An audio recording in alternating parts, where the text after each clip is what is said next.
In this video, I'll show you how to download and install the NetMirror app on your Mac.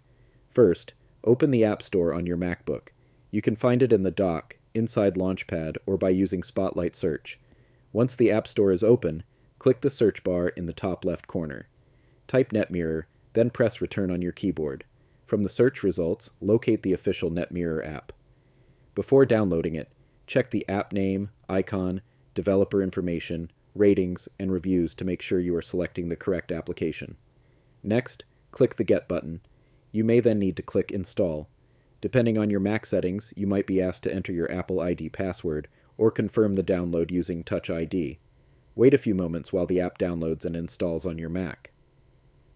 Once the installation is complete, click Open to launch NetMirror. You can also find the app later by opening Launchpad or the Applications folder and searching for NetMirror.